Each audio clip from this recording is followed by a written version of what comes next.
Hello everyone. आज का जो हमारा टॉपिक रहेगा वो रहेगा फिस्कल पॉलिसी। फिस्कल पॉलिसी के रिलेटेड हम पीवाईक्यूज कर रहे हैं जो किसी भी एग्ज़ाम में पूछे गए हैं, चाहे वो जेकेपीएससी का हो, चाहे वो जेकेएसएसबी का हो, या किसी और स्टेट के एग्ज़ाम्स में फिस्कल पॉलिसी के रिलेटेड क्वेश्चन पूछे गए हैं। आज हम वो डिस्कस करेंगे। ठीक है, तो पहले हम ये देखेंगे कि फिस्कल पॉलिसी है क्या। ठीक है, ये एक पॉलिसी है जिसको रेगुलेट कौन करती है, जिसको रेगुलेट करती है गवर्नमेंट। ठीक है, गवर्नमेंट रेगुलेट करती है किसको? फिस्कल पॉलिसी को। अच्छा, ये फिस्कल पॉलिसी किसके रिलेटेड होती है? फिस्कल पॉलिसी रिलेटेड होती है टैक्सेशन के, ठीक है, बोरोइंग के, ठीक है, और हमारे पब्लिक एक्सपेंडिचर। ठीक है, फिस्कल पॉलिसी जो है वो किसके रिलेटेड होती है? टैक्सेशन के, बोरोइंग के एंड पब्लिक एक्सपेंडिचर। टैक्सेशन क्या होता है कि जहाँ से गवर्नमेंट जो है ना कैसे पैसा कलेक्ट करती है, किससे? पब्लिक से। इसको हम टैक्सेशन बोलते हैं। ठीक है, पब्लिक एक्सपेंडिचर होता क्या है कि पब्लिक एक्सपेंडिचर है कि गवर्नमेंट कैसे अपना पैसा खर्च करती है, किस पे? लोगों पे या किसी पार्टिकुलर स्टेट में। ठीक है, तो पब्लिक पे कैसे गवर्नमेंट जो पैसा खर्च कर रही है वो पब्लिक एक्सपेंडिचर है। अच्छा, बोरोइंग क्या है? जब गवर्नमेंट जो है किससे उधार लेती है? किसी कंपनी से उधार लेती है, किसी बैंक से उधार लेती है, ठीक है, उसको क्या बोलेंगे? या किसी कंट्री से उधार लेती है तो उसको क्या बोलते हैं? उसको बोलते हैं बोरोइंग। ठीक है, अब फिस्कल पॉलिसी के कुछ ऑब्जेक्टिव्स हैं ऐसे ही। ठीक है, हम बोरोइंग करते हैं, हम टैक्स ले रहे हैं, ठीक है, हम मतलब गवर्नमेंट, तो मतलब कुछ ना कुछ तो ऑब्जेक्टिव्स हैं किसके? फिस्कल पॉलिसी के। तो फिस्कल पॉलिसी के कुछ ऑब्जेक्टिव्स हैं, जैसे अब क्या है कि इकोनॉमिक स्टेबिलिटी लाना। ठीक है, इकोनॉमिक स्टेबिलिटी, ये ऑब्जेक्टिव है किसका? फिस्कल पॉलिसी का। ग्रोथ इकोनॉमी की, ठीक है, ये भी ऑब्जेक्टिव है फिस्कल पॉलिसी का।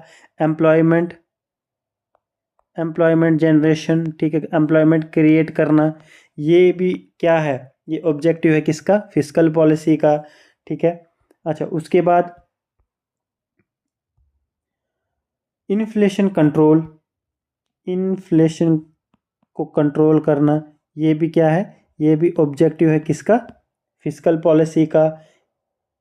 पब्लिक वेलफेयर, मेन जो रहता है इसका पब्लिक वेलफेयर।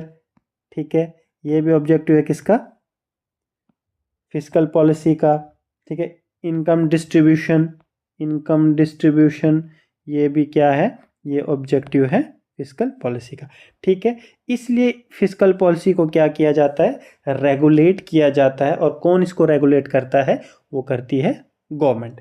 ठीक है, पहले हमने बोला कि फिस्कल पॉलिसी होता क्या है। फिस्कल पॉलिसी एक पॉलिसी होती है जो गवर्नमेंट का अंडर रहती है। ठीक है, गवर्नमेंट उसको रेगुलेट करती है, और जो किसके रिलेटेड होती है? टैक्सेशन के रिलेटेड, पब्लिक एक्सपेंडिचर के रिलेटेड, बोरोइंग के रिलेटेड। ठीक है, और कुछ ऑब्जेक्टिव्स हो रहते हैं किसके? फिस्कल पॉलिसी के, जैसे इकोनॉमिक स्टेबिलिटी रखना, ठीक है, ग्रोथ रखना, इकोनॉमिक ग्रोथ, ठीक है, एम्प्लॉयमेंट क्रिएशन, ये इन्फ्लेशन कंट्रोल, पब्लिक वेलफेयर और इनकम डिस्ट्रीब्यूशन।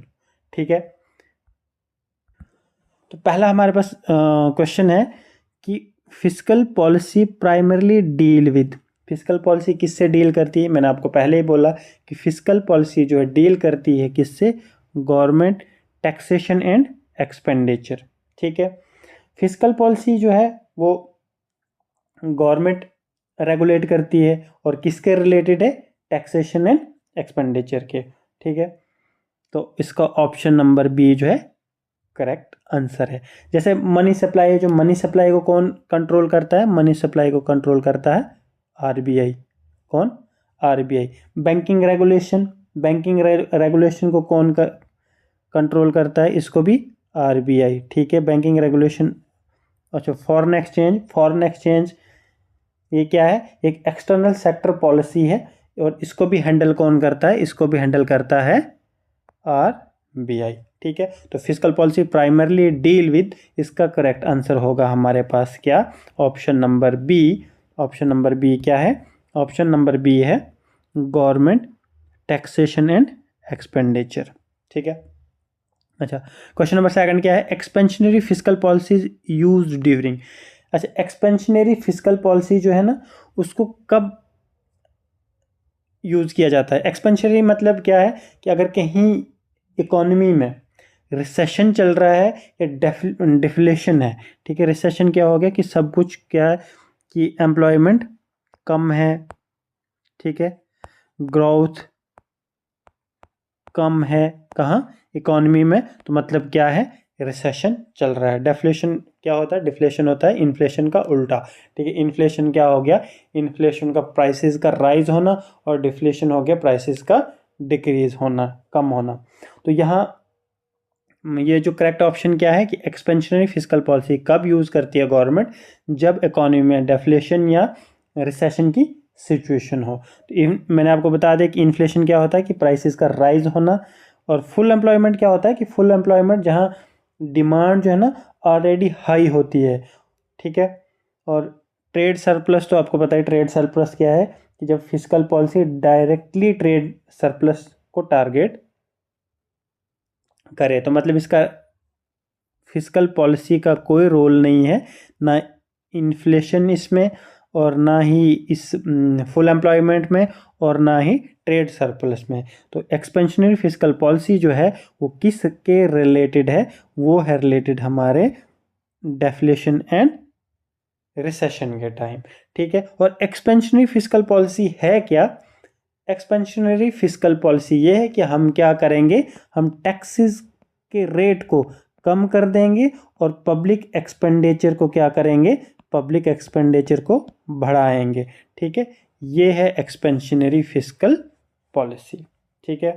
अच्छा, क्वेश्चन नंबर 3 है हमारे पास कि which of the following is a tool of fiscal policy. Fiscal policy के टूल कौन कौन से हैं, तो हमारे पास है repo rate, CRR, government spending and open market operation, और करेक्ट आंसर है इसका गवर्नमेंट स्पेंडिंग, मतलब पब्लिक एक्सपेंडिचर, ठीक है। बाकी जो रेपो रेट है ये RBI के अंडर आता है, ये मॉनेटरी पॉलिसी के अंडर आता है, मतलब RBI रेगुलेट करता है इसको। CRR कैश रिजर्व रेशियो ये भी मॉनेटरी पॉलिसी के अंडर आता है, और ओपन मार्केट ऑपरेशन ये भी मॉनेटरी पॉलिसी के अंडर आता है। तो इसका मतलब है कि क्वेश्चन नंबर 3 का जो करेक्ट आंसर है वो है गवर्नमेंट स्पेंडिंग, ठीक है।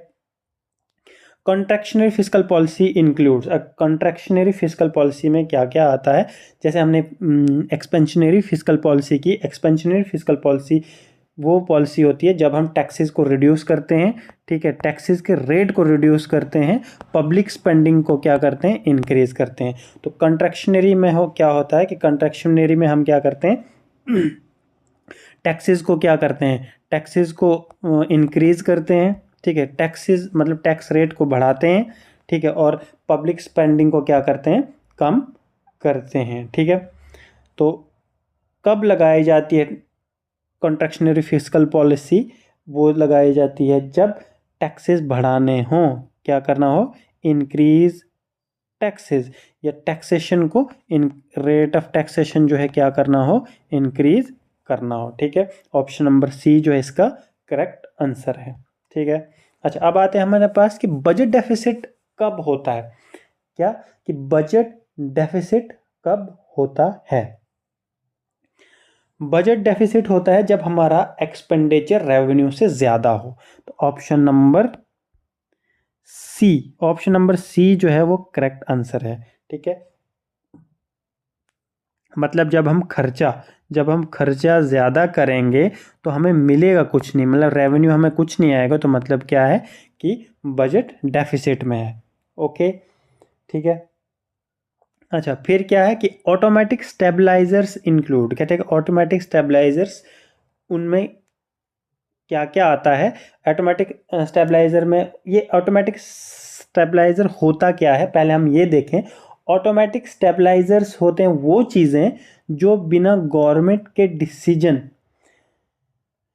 ऑटोमेटिकली एडजस्ट होती हैं, जैसे, ठीक है, ऑटोमेटिक स्टेबलाइजर हो गए कि बिना गवर्नमेंट के डिसीजन को छोड़ के उसके अलावा जो ऑटोमेटिकली क्या होती हैं, एडजस्ट होती हैं, जैसे इनकम टैक्स, ठीक है। जीडीपी गिरे तो टैक्स रेवेन्यू खुद कम हो जाता है। ये क्या है, सपोज कि जीडीपी अगर हमारा कम होता है, ठीक है, ये इनकम टैक्स मतलब हमारा इनकम टैक्स जो है कम होता है तो हमारा जीडीपी जो है क्या है, वो भी कम होता, मतलब अगर इनकम टैक्स हमारा कम हो रहा है तो जीडीपी भी कम हो रहा है। ठीक है। उसके बाद आगे हमारा जैसे अनएम्प्लॉयमेंट बेनिफिट्स होते हैं, रिसेशन में जो है सब कुछ बढ़ जाता है। क्या, जैसे अनएम्प्लॉयमेंट बढ़ जाती है रिसेशन में, ठीक है, ग्रोथ कम हो जाती है रिसेशन में, तो ये जो होते हैं इसको बोलते हैं हम ऑटोमेटिक स्टेबलाइजर्स। तो ऑटोमेटिक स्टेबलाइजर्स में क्या क्या आता है, उसमें आता है हमारा क्या, इनकम टैक्स, ठीक है, इनकम टैक्स और अनएम्प्लॉयमेंट बेनिफिट्स, मतलब ऑप्शन नंबर डी जो है इसका करेक्ट आंसर है। Physical policy in India is formulated bye, कहते हैं फिजिकल पॉलिसी इंडिया में इसको कौन फॉर्मुलेट करता है, तो इसको करता है ministry of finance. Ministry of finance जो है फॉर्मुलेट करता है फिजिकल पॉलिसी को। ठीक है। अच्छा, ऊपर फिर है question number 8, subsidies are part of, subsidies जो है किसका पार्ट है, ठीक है, तो सब्सिडीज पार्ट जो है वो है रेवेन्यू एक्सपेंडिचर की, किसकी, रेवेन्यू एक्सपेंडिचर की। सब्सिडीज जो है वो पार्ट है किसकी, रेवेन्यू एक्सपेंडिचर। अच्छा, सब्सिडी होता क्या है कि सब्सिडी होता है रेगुलर गवर्नमेंट एक्सपेंस, ठीक है, कोई एसेट, ठीक है, सब्सिडी क्या होता है कि जिससे कोई क्या हो, एसेट बने, एसेट बनता है। तो ये जैसे हमें सब्सिडी मिलती है कोई भी, हम जैसे एलपीजी पे सब्सिडी मिल रही है, अगर 1200 का हमारे एलपीजी का सिलेंडर आ रहा है तो हमें 50 या 100 रुपये हमें सब्सिडी मिल रही है, ठीक है, तो हम उसको क्या बोलेंगे, उसको एज ए कैश बैक बोलेंगे उसको, ठीक है। तो सब्सिडी किसका पार्ट है, वो है रेवेन्यू एक्सपेंडिचर का। अच्छा, public debt is also known as, public debt, debt को हम क्या बोलते हैं, पब्लिक डेट का दूसरा नाम क्या है, उसका क्या नाम है कि गवर्नमेंट बोरोइंग। कि गवर्नमेंट बोरोइंग, डेट क्या होता है, उधार, और गवर्नमेंट बोरोइंग, बोरो क्या होता है, उधार लेना, तो गवर्नमेंट पब्लिक डेट का दूसरा नाम जो है वो क्या है, वो गवर्नमेंट बोरोइंग है। ठीक है। फिजिकल पॉलिसी, अच्छा फिजिकल पॉलिसी क्या है, फिजिकल पॉलिसी क्या है कि फिजिकल पॉलिसी हमारे पास total expenditure minus total receipts, कहता है कि टोटल एक्सपेंडिचर में से जब हम टोटल रिसीट्स क्या करते हैं, माइनस करते हैं, लेकिन एक्सक्लूडिंग बोरोइंग, बोरोइंग को एक्सक्लूड करके वो हमारे पास फिजिकल डेफिसिट। ठीक है। क्वेश्चन नंबर 11 हमारा, which tax is direct, direct tax कौन सा है, वो आपको पता है कि डायरेक्ट कौन सा हमारे पास, इनकम टैक्स, इनकम टैक्स क्या है हमारे पास, डायरेक्ट टैक्स, और जीएसटी क्या है, जीएसटी इनडायरेक्ट टैक्स है। तो क्वेश्चन नंबर 11 का हमारा करेक्ट आंसर बनेगा ऑप्शन नंबर सी। ओके। अच्छा, क्वेश्चन नंबर 12 है हमारे पास कि which is not a component of revenue receipt, revenue receipt का कंपोनेंट कौन सा नहीं है, वो है हमारे recovery of loans. Recovery of loan जो है वो रेवेन्यू रिसिप्ट का कंपोनेंट नहीं है।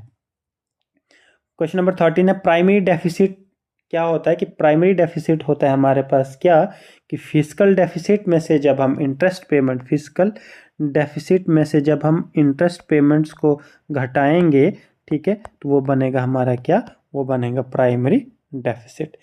तो ऑप्शन नंबर ए जो है वो इसका करेक्ट आंसर है। ठीक है। क्वेश्चन नंबर 14 हमारे पास, क्वेश्चन नंबर 14 है, counter cyclical physical policy means, कहते हैं काउंटर साइक्लिकल फिजिकल पॉलिसी का क्या मतलब है। ठीक है। तो उसका मतलब है कि opposing business cycle, opposing business cycle.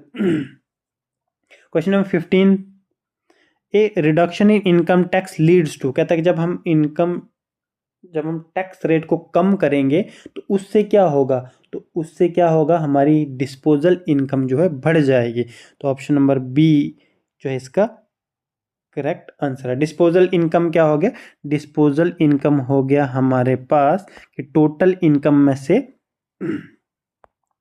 Taxes को माइनस करना, मतलब हम हमारे पास खर्चने के लिए कितना पैसा बचेगा, वो क्या हुआ, वो होगा हमारे डिस्पोजल इनकम। ऑब्वियस है, जब हम टैक्स कम देंगे तो हमारे पास पैसा ज़्यादा बचेगा जो हम खर्च करेंगे, ठीक है, फर्दर कंज्यूम कंजम्पशन के लिए इस्तेमाल करेंगे, वट एवर। क्वेश्चन नंबर 16 जो है, Keynes advocated fiscal policy for. Keynes एक इकोनॉमिस्ट थे, ठीक है, उन्होंने फिस्कल पॉलिसी को किसके रिलेटेड बताया, तो कीन्स ने बताया कि फिस्कल पॉलिसी जो है वो फुल एम्प्लॉयमेंट के रिलेटेड है। ये एक ऑब्जेक्टिव था किसका, फिस्कल पॉलिसी का, क्या, एम्प्लॉयमेंट, ठीक है, एम्प्लॉयमेंट क्रिएशन या जनरेशन, ये जो है ये ऑब्जेक्टिव है किसका, फिस्कल पॉलिसी का। तो कीन्स ने भी यही बोला कि कीन्स ने एडवोकेट किया था फिस्कल पॉलिसी को किसके लिए, फुल एम्प्लॉयमेंट के लिए। क्वेश्चन नंबर 17 है, capital expenditure includes. Capital expenditure में क्या क्या आता है, तो कैपिटल एक पेंशन नहीं, पेंशन कोई एसेट क्रिएट नहीं करता है। इंटरेस्ट पेमेंट तो है ही नहीं, जो हमने पैसा लिया है उस पर हम इंटरेस्ट दे रहे हैं, ठीक है। सैलरीज हम इधर से ही, गवर्नमेंट इधर से ही पैसा दे रही है। लेकिन कंस्ट्रक्शन ऑफ रोड्स जो है ना, वो क्या है, वो कैपिटल एक्सपेंडिचर है। कैपिटल एक्सपेंडिचर क्या होता है, जिससे एसेट जनरेट हो। ओके, क्वेश्चन नंबर 18 है, which of the following increase aggregate demand. Aggregate demand किससे बढ़ती है, एग्रीगेट डिमांड मतलब कि टोटल डिमांड मार्केट में कैसे बढ़ेगी, वो बढ़ेगी जब हम ट्रांसफर पेमेंट्स को बढ़ाएंगे। मतलब ट्रांसफर पेमेंट्स कौन, जैसे पब्लिक एक्सपेंडिचर बढ़ाएंगे, लोन सब्सिडीज वगैरह सब कुछ अवेलेबल कराएंगे, तो क्या होगा, डिमांड ऑटोमेटिकली बढ़ जाएगी, ठीक है। क्वेश्चन नंबर 19 है, GST is a type of. GST क्या है, डायरेक्ट टैक्स है, प्रोग्रेसिव टैक्स है, इनडायरेक्ट टैक्स है, लमसम टैक्स है। तो जीएसटी क्या है, वो है इनडायरेक्ट टैक्स, ठीक है। तो डायरेक्ट टैक्स कौन सा है, डायरेक्ट टैक्स हमारा इनकम टैक्स। अच्छा, जीएसटी क्या है, ये डेस्टिनेशन बेस्ड टैक्स है, ठीक है, डेस्टिनेशन बेस्ड टैक्स है। ओके, क्वेश्चन नंबर 20 था हमारे पास कि when government borrows domestically it may cause. कहता है कि जब गवर्नमेंट क्या करती है, किसी डोमेस्टिकली मतलब अपनी कंट्री या अपने बैंक से उधार लेती है, तो इससे क्या होता है, इससे होता है क्राउडिंग आउट इफेक्ट होता है। इससे क्या होता है, क्राउडिंग आउट इफेक्ट। अभी क्राउडिंग आउट इफेक्ट क्या होता है कि ये आपके लिए समझना ज़रूरी है, इसको मैं समझा देता हूँ कि जब गवर्नमेंट जो है ना, वो बोरो करती है, क्या करती है, जब गवर्नमेंट जो है वो बोरो करती है, उधार लेती है, तो इससे क्या होता है कि इससे इंटरेस्ट रेट जो है ना, इंटरेस्ट रेट क्या होता है कि बढ़ जाता है। क्यों, क्योंकि गवर्नमेंट जो है वो जब उधार ले रही किसी से, तो गवर्नमेंट जो ऑब्वियस है कि ज़्यादा इंटरेस्ट देगी, तो इंटरेस्ट मार्केट में क्या होगा, इंटरेस्ट रेट बढ़ जाएगा। तो जो प्राइवेट इन्वेस्टमेंट है, लेकिन प्राइवेट इन्वेस्टर भी तो हैं मार्केट में, उनके लिए जो रेट ऑफ इंटरेस्ट जो है बढ़ जाएगा, तो उनकी इन्वेस्टमेंट क्या होगी, डिक्लाइन होगी, ठीक है। क्राउडिंग आउट इफेक्ट आपको पता लग गया क्या है, कि मैं एक बार फिर समझाता हूँ कि जब क्राउडिंग आउट क्या होता है कि जब एक गवर्नमेंट जो है वो बोरो करती है डोमेस्टिकली, मतलब अपनी कंट्री से या इंटर बैंकों से, ठीक है, तो वो क्या करती है, वो हाई रेट ऑफ इंटरेस्ट पे बोरो करती है। लेकिन जो प्राइवेट इन्वेस्टर्स हैं, जो इन्वेस्ट कर रहे हैं इकोनॉमी में, उनके लिए वो इंटरेस्ट रेट जो है बढ़ जाता है, और वो बढ़ा हुआ इंटरेस्ट रेट उस पर वो और बोरो नहीं कर पाते हैं या इन्वेस्टमेंट नहीं कर पाते हैं। तो उससे क्या होगा कि उनकी इन्वेस्टमेंट, प्राइवेट इन्वेस्टर्स की इन्वेस्टमेंट जो है डिक्लाइन होगी, और इंटरेस्ट रेट जो है मार्केट में इंक्रीज होगा, ठीक है। ये है क्राउडिंग आउट इफेक्ट। अगर एक बार फिर समझ नहीं आएगा, फिर मैं एक क्रक्स में बोलता हूँ कि क्राउडिंग आउट होता है कि जब गवर्नमेंट जो है वो डोमेस्टिकली बोरो करती है डोमेस्टिक मार्केट से, उससे क्या होता है कि इंटरेस्ट रेट बढ़ता है, और वो जो है वो प्राइवेट इन्वेस्टमेंट को हार्म करता है। कैसे, क्योंकि रेट ऑफ इंटरेस्ट जो है जब बढ़ता है, तो इन्वेस्टमेंट जो है वो क्या हो जाती है, डिक्लाइन हो जाती है, ठीक है। अच्छा, अब आता हमारे पास कि जीरो प्राइमरी डेफिसिट मीन्स। कहते हैं जीरो प्राइमरी डेफिसिट क्या होता है, कि जीरो प्राइमरी डेफिसिट होता है कि फिजिकल डेफिसिट जब किसके बराबर हो, इंटरेस्ट पेमेंट के बराबर हो, ठीक है। उसको क्या बोलते हैं, हम उसको बोलते हैं जीरो प्राइमरी डेफिसिट, ठीक है। जब हम ये इंटरेस्ट जो हमने पे करना होता, वो पे कर देते हैं, तो हमारे पास क्या होता है कि नो फ्रेश डेफिसिट, मतलब हमारे पास डेफिसिट नहीं बचता। फिर क्यों डेफिसिट क्या है, कि डेफिसिट तब है जब हम इंटरेस्ट पेमेंट हमें देनी है, ठीक है, किसी को हमने पे करना है, जब हम वो सब पे कर देंगे, तो वो क्या हो गया, वो ज़ीरो हो जाएगा, क्योंकि पेमेंट तो हम कर देंगे। तो इसलिए कि उसको क्या बोला जाता है, उसको बोला जाता है ज़ीरो प्राइमरी डेफिसिट। ओके, तो क्वेश्चन नंबर 22 है कि a cyclical adjusted budget refers to, कहते हैं कि साइक्लिकल एडजस्टेड बजट को क्या बोला जाता है, उसको बोला जाता है a budget excluding business cycle effects. Business cycle effects पता है क्या आपको? बिजनेस साइकिल इफेक्ट्स होते हैं कभी वो, ठीक है, ये क्या हो गया, ये रिकवरी, ठीक है, पीक, ठीक है, रिसेशन और बूम, डिप्रेशन, ठीक है। तो ये है बिजनेस साइकिल। तो साइक्लिकल एडजस्टेड बजट जो है वो क्या है, वो है कि जो एक्सक्लूड करता है बिजनेस साइकिल इफेक्ट्स को, ठीक है। अच्छा, आगे क्या है, अगला है हमारे पास कि डिसइन्वेस्टमेंट प्रोसीड्स आर। डिसइन्वेस्टमेंट होता क्या है, फिलहाल तो डिसइन्वेस्टमेंट होता है कि जब हम क्या करते हैं, अपने एसेट्स को सेल करते हैं, किसके लिए, पैसे के लिए, उसको हम बोलते हैं डिसइन्वेस्टमेंट। हम नहीं, मतलब गवर्नमेंट सेल करती है किसको, एसेट्स को, तो उस किसके लिए, पैसे के लिए, तो उसको बोला जाता है डिसइन्वेस्टमेंट। तो डिसइन्वेस्टमेंट प्रोसीड्स, डिसइन्वेस्टमेंट से क्या मिलेगा हमें, हमें कैपिटल रिसीट्स मिलेंगी, क्या मिलेंगी, capital receipts. Which deficit reflects government's need to borrow, कहते हैं कौन सा डेफिसिट जो है वो रिफ्लेक्ट करता है कि गवर्नमेंट को बोरो करना चाहिए पैसा, उसको ज़रूरत है पैसा बोरो करने की, उधार लेने की, तो वो है फिस्कल डेफिसिट।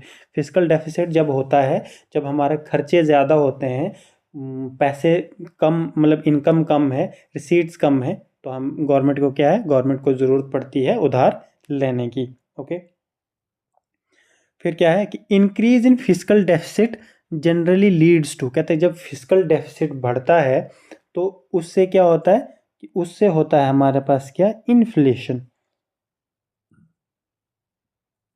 इन्फ्लेशन हायर हो जाएगा, कैसे, कहते हैं जब फिस्कल डेफिसिट क्या होगा, क्योंकि क्यों, क्योंकि जब मतलब पब्लिक एक्सपेंडिचर या एक्सपेंडिचर ज़्यादा होगा किससे, रिसीट से, तो क्या होगा, ओबियस है कि क्या होगा, हम इकोनॉमी में इन्फ्लेशन होगा, क्या होगा, इन्फ्लेशन होगा, ठीक है।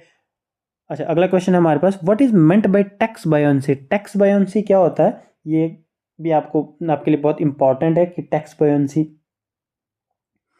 क्या होता है, कि टैक्स बेंसी होता है कि टैक्स रेवेन्यू जब राइज करता है ज़्यादा, मतलब जब टैक्सेस रेट जो है ना, या टैक्स रेवेन्यू बढ़ता है किससे ज़्यादा, जीडीपी से। इसका मतलब है कि increase in tax revenue with GDP, कहता है कि टैक्स रेवेन्यू का बढ़ना एज कंपेयर टू किससे, जीडीपी से, तो उसको क्या बोला जाता है, उसको बोला जाता है टैक्स बयान्सी, ठीक है। तो ये मेजर क्या करता है, responsiveness of tax revenue to economic growth, कहता है कि इकोनॉमिक ग्रोथ में कितना शेयर या कितना कंट्रीब्यूशन है किसका, टैक्स रेवेन्यू का, ठीक है, उसको क्या बोलेंगे, हम उसको बोलेंगे टैक्स बयान्सी, ठीक है। ओके, अगला क्वेश्चन है हमारे पास क्या, कि a balanced budget multiplier is, balanced budget multiplier किसके बराबर होता है, वो होता है 1 के बराबर। ये आपको सीधे याद रखना है कि बैलेंस बजट मल्टीप्लायर किसके बराबर होता है, 1 के बराबर होता है, ठीक है। विच is not A expansionary policy, कहते हैं एक्सपेंशनरी पॉलिसी कौन सी नहीं है, तो वो है हमारे पास क्या, reducing government expenditure. Expansionary policy में हमने क्या देखा था, जो फिस्कल पॉलिसी की एक्सपेंशनरी पॉलिसी थी, वो थी हम क्या करेंगे, गवर्नमेंट एक्सपेंडिचर को इंक्रीज करना, क्या करना, इंक्रीज करना। तो लेकिन ऑप्शन में हमें दिया है कि रिड्यूस करना गवर्नमेंट एक्सपेंडिचर, तो ये एक्सपेंशनरी नहीं है, ये है कॉन्ट्रैक्शनरी फिस्कल पॉलिसी, क्या, कॉन्ट्रैक्शनरी फिस्कल पॉलिसी, ठीक है। इसका मतलब ये जो है एक्सपेंशनरी फिस्कल पॉलिसी में इंक्लूड नहीं होता है। ओके, अच्छा, रेवेन्यू डेफिसिट क्या होता है, कि रेवेन्यू डेफिसिट होता है हमारे पास जब revenue expenditure minus revenue receipts, उसको क्या बोलते हैं, उसको बोलते हैं रेवेन्यू डेफिसिट। रेवेन्यू डेफिसिट क्या है, revenue expenditure minus revenue receipts. Okay, आगे चलते हैं, कहता है कि a progressive tax mean, progressive tax क्या होता है, कि प्रोग्रेसिव टैक्स क्या होता है, कि जब tax rate increase with increase in income, कहते हैं जैसे ही हमारी इनकम बढ़ती है, मैं सपोज कि इनकम हमारी 100 रुपये थी तो टैक्स हम दे रहे थे कितना, 10 रुपये। 100, अच्छा इनकम हमारी 200 होगी तो हमारा टैक्स जो है वो कितना हो जाएगा, 20 रुपये हो जाएगा।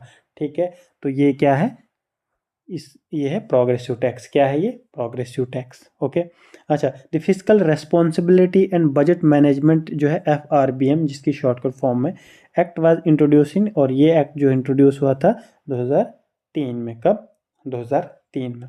विच is not a physical measure against inflation, कहता है कौन सा फिजिकल मेजर नहीं है इन्फ्लेशन के, तो वो है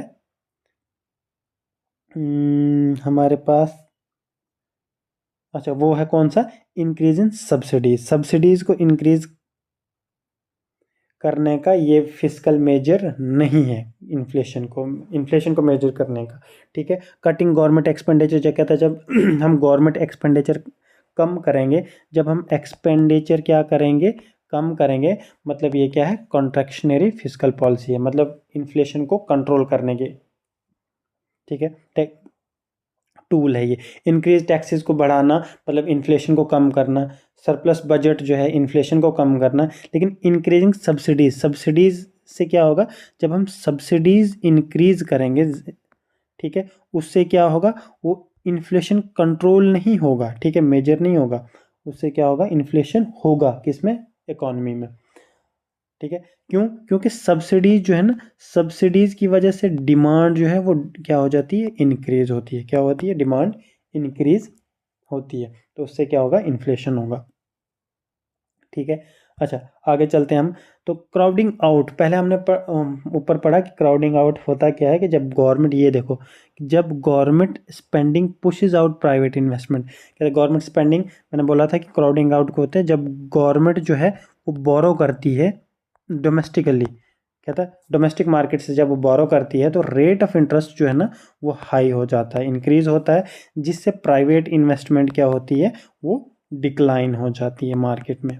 ओके, अच्छा बजटेरी डेफिसिट क्या होता है, कि बजटेरी डेफिसिट होता है हमारे पास total expenditure minus total revenue.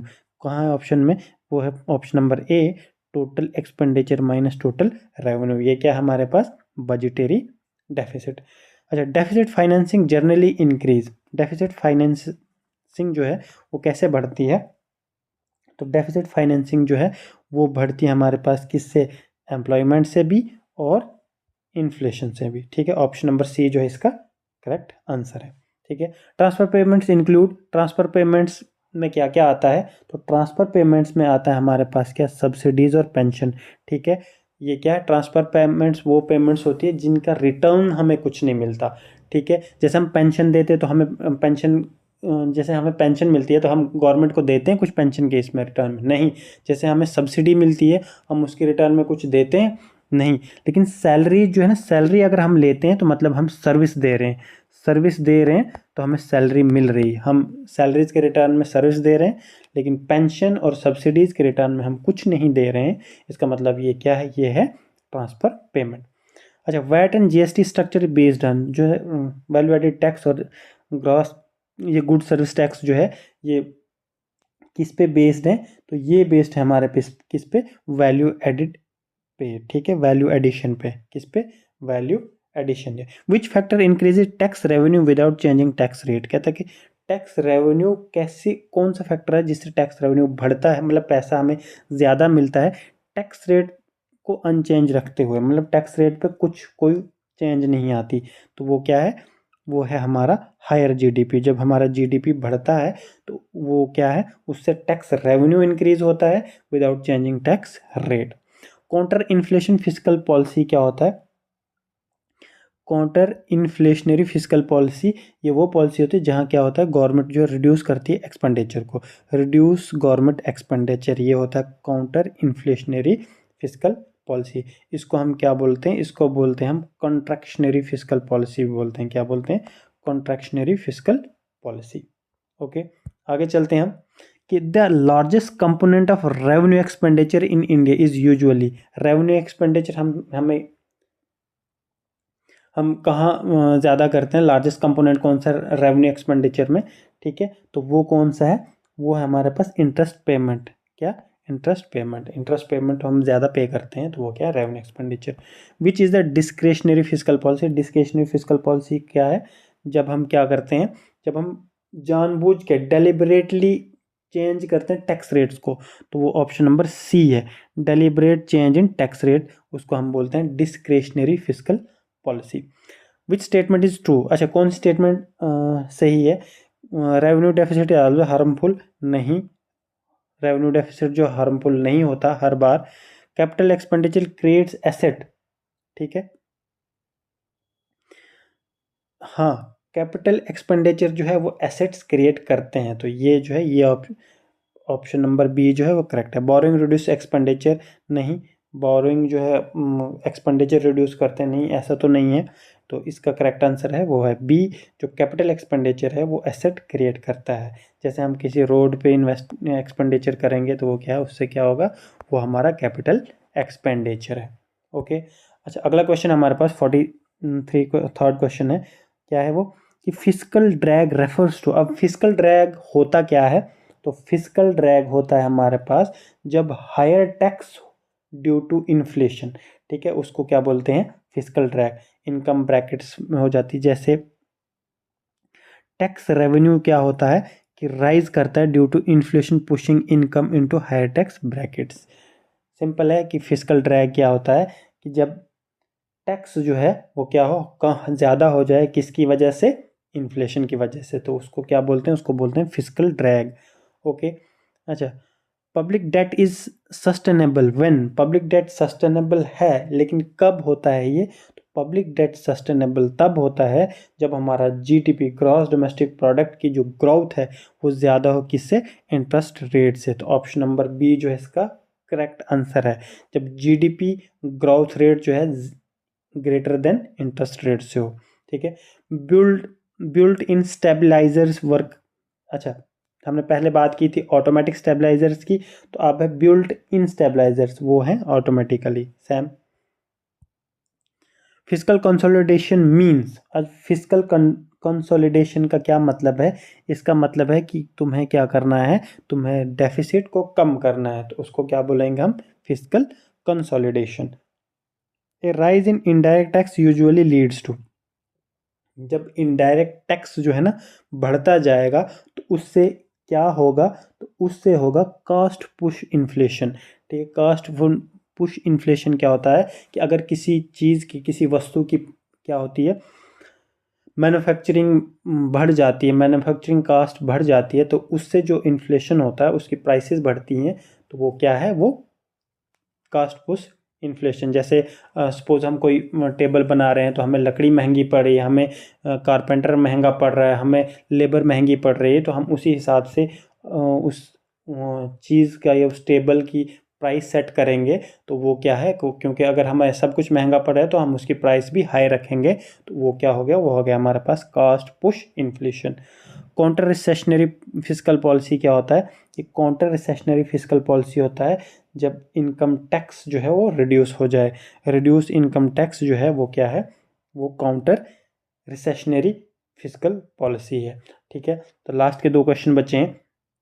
If government wants to boost investment it में, अगर गवर्नमेंट चाहे कि उसको इन्वेस्टमेंट बूस्ट करनी है तो उसको क्या करना है, तो उसको करना है कि कॉरपोरेट टैक्स को रिड्यूस कर देना है। किसको, कॉरपोरेट टैक्स को रिड्यूस कर देना, तो उससे इन्वेस्टमेंट कैसे बूस्ट होगी, क्यों, क्योंकि कंपनी जो हैं वो ज़्यादा इन्वेस्ट करेंगे किसी पर्टिकुलर मार्केट में, तो क्या होगा, इन्वेस्टमेंट बूस्ट हो जाएगी। अच्छा, लास्ट क्वेश्चन है हमारे पास, physical stimulus package mean. Physical stimulus package का क्या मतलब है, तो ये आप मुझे कमेंट सेक्शन में बता देना कि इसका करेक्ट आंसर क्या है, ठीक है। तो आज के लिए हम ये टॉप 50 क्वेश्चन थे जो किसी भी एग्ज़ाम में पूछे गए हैं, चाहे वो किसी JKSSB में अब पूछा गया हो, JKPSC में पूछा गया हो, या किसी और स्टेट के एग्ज़ाम में पूछे गए हों, तो हमने सारे कंपाइल करके आज डिस्कस किए।